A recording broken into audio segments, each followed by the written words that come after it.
मतलब हम तो होली कैसे मनाएंगे, क्योंकि मऊ नगर में बहुत बड़ी गेर निकलती है।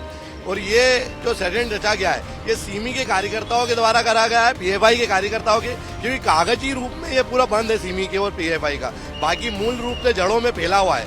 आप कहीं भी नोटिस करेंगे, आप जितने नाम दिए गए एफआईआर में, उन सबके आप खंगालेंगे ना तो सब ने कहीं ना कहीं सीमी और इनसे ताल्लुक है। क्या है, जामा मस्जिद जो है मऊ शहर का सबसे विवादित मस्जिद है। हमेशा ही वहीं से क्यों पथराव होता है। चक्केले बाबा की पालकी भी वहीं से पथराव होना, साईं बाबा की पालकी भी वहीं से पथराव होना। क्या जामा मस्जिद का इनका अड्डा है क्या? सर मस्जिद में सवाल आता है, इतने पत्थर कहाँ से आते हैं? मेन रोड है, मेन रोड पे पत्थर ढूंढोगे पत्थर नहीं मिलेगा। बाकी मस्जिद के अंदर ये पूरी प्लानिंग की गई थी कि इतने पत्थर, ईंट पत्थर कहाँ से आ गए। बोहरा समाज तो हमारे साथ में जुलूस में था, भारत की जीत का जश्न मना रहा था। ये लोग क्यों नहीं मनाते? क्यों जब इंडिया पाकिस्तान से इंडिया हारती, जब ये लोग फटाके फोड़ते, मस्जिद के बाहर फटाके फोड़ते।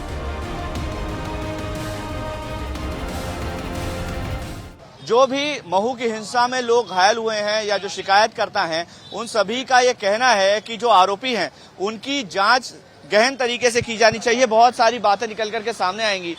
क्या नाम है आपका और चोट कैसे लगी? मेरा नाम प्रीतेश सोलंकी है। यात्रा के दौरान ही हमको चोट लगी, क्योंकि हम तो शांतिपूर्ण तरीके से हम भारत माता की जय वंदे मातरम कहते हुए निकल रहे थे। इतने मस्जिद में से 300-400 लोग निकल के आए और उन लोगों ने हमको घेरा और कहा कि यहाँ पे भारत माता की जय और वंदे मातरम ना बोले। चोट वहीं लगी। उन लोगों ने हम पे पत्थर नुकीले बरसाए, पेट्रोल बम फेंके गए हम लोगों के ऊपर, कांच के टुकड़े, जो बोतल आती कांच के टुकड़े फेंके गए हम लोगों के ऊपर। और हम डेरे समय थे। इस प्रकार से अगर ये घटना होती तो ये तो मुख्य रूप से षड्यंत्र था इनका, क्योंकि अभी कुछ दिनों बाद में हमारी होली का त्योहार आने वाला है। तो मतलब हम तो होली कैसे मनाएंगे, क्योंकि मऊ नगर में बहुत बड़ी गेर निकलती है। और ये जो षड्यंत्र रचा गया है, ये सीमी के कार्यकर्ताओं के द्वारा करा गया है, पीएफआई के कार्यकर्ताओं के, क्योंकि कागजी रूप में ये पूरा बंद है सीमी के और पीएफआई का। बाकी मूल रूप से जड़ों में फैला हुआ है। आप कहीं भी नोटिस करेंगे, आप जितने नाम दिए गए एफआईआर में, उन सबके आप खंगालेंगे ना तो सब ने कहीं ना कहीं सीमी और इनसे ताल्लुक है। और हमेशा विवाद का जड़ वहीं रहता है। क्या है, जामा मस्जिद जो है मऊ शहर का सबसे विवादित मस्जिद है। हमेशा ही वहीं से क्यों पथराव होता है। चक्केले बाबा की पालकी भी वहीं से पथराव होना, साईं बाबा की पालकी भी वहीं से पथराव होना। क्या जामा मस्जिद का इनका अड्डा है क्या?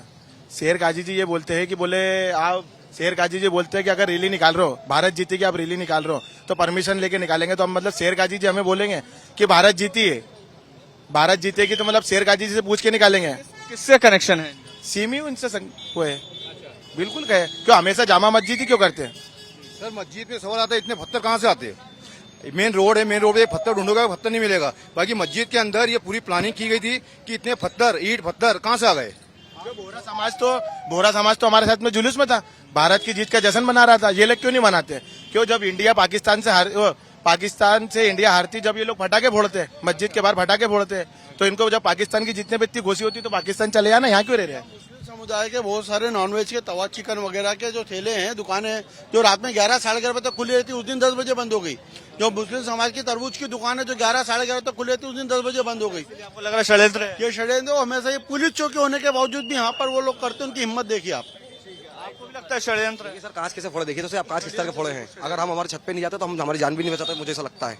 हमारे छत पे का इतनी हाइट थी तब जाके हम बचे हैं सर। वो फल फ्रूट के ठेले दिक्कत का विषय सब यहाँ पर अश्लील तरीके से फल फ्रूट बेचे जाते हैं, लंबे देखिए नोटिस करिएगा, यहाँ पे चौकी है। बाकी उसके बाद भी यहाँ पे दंगे कैसे हो जाते हैं, यहाँ पे इसके बाद भी यहाँ पे 300-400 की तादाद में कैसे लोग आ जाते हैं। ये चौकी क्या मतलब, इसका पुलिस प्रशासन का किसी का भय नहीं है इनको, ना प्रशासन का। आशंका क्यों है कि पीएफआई या सीमी से इसका कनेक्शन होता नहीं है? पूर्ण रूप से मैं इनके ऊपर बोल रहा हूँ कि पूर्ण रूप से सीमी और पीएफआई का इनके ऊपर पूर्ण रूप से वो है हाथ। और ये जो बोल रहे हैं ये शेर काजी जी कि सुतली बम फेंका गया, ये अगर सुतली बम फेंका गया तो उसकी फुटेज बताओ ना। क्यों मस्जिद के अंदर वो नहीं है कि कैमरे? क्यों ये डर रहे हैं कि अंदर से इनके पत्थर नहीं निकल जाए, ये डर रहे हैं कि इनके अंदर से पेट्रोल बम नहीं निकल जाए, ये डर रहे हैं कि इनके गर्म तेल नहीं निकल जाए। ये पुलिस प्रशासन ने पकड़ा है इनके पास से पेट्रोल बम, गर्म तेल, उबलता हुआ पानी, तो वो कहाँ से आ जाएगा? ये षड्यंत्र नहीं तो फिर क्या है? सामने मेरे कांच दिखे फूटे हुए हैं, 1.5 घंटे तक कोई पुलिस वाला नहीं था। पूरा वीडियो है मेरे पास में, 4 पुलिस वाले थे यहाँ पे। पथराव इतने ज्यादा, वो 1.5 घंटे तक कैसे बचे हम जानते हैं। पथराव कर रहा था। ये लोग यहाँ पर षड्यंत्र की आशंका जता रहे हैं। सबका ये कहना है कि यहाँ पर पुलिस चौकी है, उसके बावजूद विवाद होता है। फल फ्रूट के ठेले जो मुस्लिम समुदाय के हैं वो उस दिन जल्दी बंद हो गए। केवल हिंदुओं की दुकानों को नुकसान पहुंचाने का एक षड्यंत्र था। और सबसे बड़ी बात कि पीएफआई और सिमी से इन आरोपियों का कनेक्शन अगर खोजा जाए तो कहीं ना कहीं ये पता चलेगा कि पीएफआई और सिमी के लोग ही इस पूरे दंगे के पीछे थे। जिन लोगों को पुलिस ने गिरफ्तार किया है उनके परिजन इस बात का विरोध कर रहे हैं, उनसे भी बात करते हैं। क्या नाम है आपका और किसको गिरफ्तार किया गया? भूरी बानो, मेरा नाम भूरी बानो है और मेरा जेठ है, मेरा भतीजा है और 2 जनों को ले गए थे, उनको तो छोड़ दिया है। हाँ, और उनको बहुत घायल करा है, बहुत मतलब मारा है उनको भी। और हमारे जो मोहल्ले के इंसान हैं, 2 है ना, पप्पू है और ऐसा मतलब 8-10 जने इंसान है हमारे वहाँ के मोहल्ले के, उनको लेके गए। जो वो नहीं थे यहाँ पर, जो मस्जिद में थे, वो लोग उनको लेके चले गए हैं। जैसे नमाज पढ़ के वो लोग आए हैं तो मतलब जैसे बैठे हुए थे ये लोग और बैठने मतलब बात ही कर रहे थे और ऐसे शहरी वेरी का कुछ इंतजाम कर रहे थे। उन लोगों को है ना आवाज आई, एकदम भगवान दास की आवाज आई तो बहुत लोगों को उन्होंने मतलब करा है। इधर से फिर हमने पुलिस वाले को फोन लगाया, इन लोगों ने पथराव करा हमारे पे और एकदम लाइट भी चली गई, पथराव करा इन लोगों ने हमारे पे। और हम जब इसे आए थे सर, हम विवाद के उससे बैठे नहीं थे। पहले यहाँ सरकारी लाइट बंद कर दी गई और हम लोग सारे जेंट्स इधर थे, तो ज्यादा नहीं थे, आधे तो गाड़ी पे हैं, बस 4-5 जिन लोग यहाँ थे। तो उधर से चिल्ला पुकार की आवाजें पहले अंधेरा कर दिया गया और फिर उसके बाद हमारे पे हमला कर दिया। और लेडीजों पे भी जो आए थे पकड़ने के लिए उन्होंने लेडीजों को भी मारा और इतना गंदा गंदा बोला गया लेडीजों को भी। हम लोगों ने कि हमने मदद के हमारे हमने एकदम समझ नहीं पड़ी, हम लोगों को एकदम डंडे चलाए हम लोगों पे। मुझे भी मारा हम लोगों ने, मेरी बच्ची को मारी है। सर मेरे हस्बैंड को लेके गए, वो तो सो रहे थे, उनका तो खुद पैर का ऑपरेशन हुआ सर। वो झूठ बोल के लेके गए कि हम तो उनको लेके जा रहे हैं, बात करके पूछताछ करके छोड़ देंगे। हम नहीं जान दे रहे थे, हाथ पकड़ के बड़े उससे लेके गए, वहाँ ले जाके खूब मारा पीटा और उनको जेल में पहुंचा दिया सर। जबकि उनको तो थे ही नहीं, कहीं से कहीं तक के नहीं। आप वीडियो भी देख सकते हो, आप पूछताछ भी कर। मेरा लड़का है ना यहाँ रोजा खोलने के लिए आया था और उसको ना बेरहमी से बहुत मारा, इतना मारा, दीवार में ठोक ठोक के मारा मेरे लड़के को। ये गलत बात है, अच्छी बात नहीं है, हमारा कसूर नहीं, हम तो वो भी नहीं, हम तो लड़ाई झगड़े करने वाले में से नहीं, अच्छे लोग हैं, गरीब इंसान है, पर हमारे बच्चे को इसका दर दीवार में ठोका करने। वो स्पॉट पे था क्या जहाँ पे घर में था, रोजा को लेके गए? जिस दिन रात को लेके गए लड़ाई करने 10-11 बज रहे हैं, गाली गलौज बोले। आके तरावी पढ़ने गया था, तरावी पढ़ के आया, खाना खाने जा रहा था, उतने पे भगदड़ हुई, वो घर में घुसा, उसको घर से घसीट के वो दीवार में ठोक दिया और ठोक के उसको बोल रहा, हाथ जोड़ रहा, मैं नहीं हूँ, काम पर से आया हूँ, तरावी पढ़ के। फिर भी उसको जबरदस्ती। कितने लोगों को लेके गए? सुनिए आप, एक सेकंड सुनिए।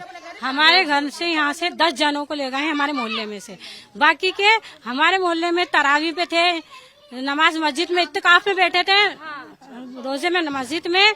और बाकी के है ना बम्बई में है 2 जने। आप वो निकाल लीजिए कि बम्बई में और सर आप ये फुटेज अगर ऐसा है, उधर से कम 500-600 इंसान आए थे हमारे मोहल्ले में। क्या इंसान होंगे जब मांगे? अभी क्या मांगे? हमारी मांग है कि हमारे बच्चों को छुड़वा दिया जाए और हमारी रिपोर्ट लिखी जाए और है ना हमारे पर इंक्वायरी करी जाए और उनकी इंक्वायरी करी जाए और है ना हमारे पर है ना वो करना चाहिए। उससे पुलिस भी लड़के मेरे सीओर में है, 4 दिन से पकाने गए हुए हैं, उनका भी नाम आ गया है, उनके डायरेक्ट फोन नंबर दे दिए हैं और मैं काम पे जाती हूँ सर। बेकसूर गए हैं, बेकसूरों को सर जो बाहर की जो पुलिस आई थी, सुनो, किसको इतना हक है कि लेडीजों को घर में घुस के मारो और गलत इतना गंदा कि तुम्हारी माँ। ठीक है, तो ये तमाम जो स्थानीय लोगों का ये आरोप है, जो मुस्लिम बस्तियों के लोग हैं, उनका यह आरोप है कि पुलिस उनके घर पर आई, उन्हें प्रताड़ित किया, उनके घर के पुरुषों को लेकर गए हैं, कुछ लोगों को छोड़ दिया है, कुछ लोगों को अभी भी